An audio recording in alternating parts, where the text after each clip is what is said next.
पिंपळगाव कृषी उत्पन्न बाजार समितीत शेतकरी संतप्त झालेत। टोमॅटो उत्पादक शेतकऱ्यांचे कोटवडीचं देणं थकल्यानं संतप्त शेतकऱ्यांनी लिलाव बंद पाडत पिंपळगाव कृषी उत्पन्न बाजार समितीला टाळं ठोकत आंदोलन केले। संपूर्ण नाशिक जिल्ह्यातून मोठ्या प्रमाणामध्ये शेतकरी या ठिकाणी टोमॅटो विक्रीसाठी येत असतात। पिंपळगाव कृषी उत्पन्न बाजार समितीमध्ये एका टोमॅटो आडत्याचे जवळपास 300 शेतकऱ्यांचे अंदाजे 2.5 कोटी रुपये बाकी असल्यानं 4 महिन्यांपासून शेतकरी वैतागलेत। यामुळे शेवटचा पर्याय म्हणून पिंपळगाव कृषी उत्पन्न बाजार समितीच्या मुख्य प्रवेशद्वारासमोर आंदोलन सुरू केलं। सकाळी 8 वाजल्यापासून या शेतकऱ्यांनी आंदोलनाला सुरुवात केली असून अद्यापही या संदर्भात कोणत्याही प्रकारचा तोडगा निघालेला नसल्यानं शेतकरी संतप्त झाल्याचं बघायला मिळतंय व या शेतकऱ्यांनी कांदा लिलाव देखील बंद पाडलाय।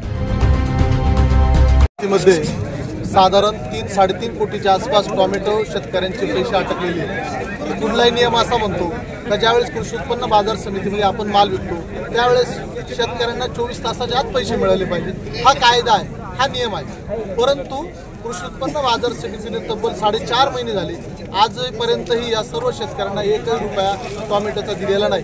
साधारण 3 कोटीच्या आसपास ही रक्कम आहे। जर एका बाजूला संचालक मंडळ होत असेल तर पिंपळगाव कृषी उत्पन्न बाजार समिती 1 नंबरची मार्केट कमिटी आहे जिथं पैशाची हमी आहे। परंतु अशा वेळेस सुद्धा कृषी उत्पन्न बाजार समिती जर शेतकऱ्यांच्या पैशाला हमी देत नसेल तर शेतकऱ्यांनी खऱ्या अर्थानं जायचं कुणाकडे? एका बाजूला तुमची कृषी उत्पन्न बाजार समिती शेतकऱ्याच्या भरोश्यावर चालते। तुमच्या जो शेतकरी आडत देतो त्या आडतीवरती तुमची कृषी उत्पन्न बाजार समिती आज करोडोच्या ठेवी तुम्ही ठेवलेल्या आहे। जर त्या करोडोच्या ठेवी तुमच्याकडे असताना सुद्धा जर शेतकऱ्यांना तुम्ही जर पैसे देत नसाल तर सरळ हा शेतकऱ्यांवरती अन्याय आणि या अन्यायाला वाचा फोडण्यासाठी आज आम्ही सर्व शेतकरी बांधव कायद्याचा हत्यार उपसत आम्ही आंदोलनाची हत्यार उपसलाय आणि जोपर्यंत आमचे पैसे मिळत नाही तोपर्यंत आम्ही ही कृषी उत्पन्न बाजार समिती चालू देणार असं आमचं ठाम ठरलेलं। आमचे चक्र मारतोय आम्ही संचालक मंडळाकडे सभापतीकडे तर 4 महिन्यापासून ते आम्हाला उडवून उत्तर देत आहे। शिवाय आमचा आता अंत राहिला नाही, आम्हाला पैसे राहिले नाही पुढच्या खर्चाला,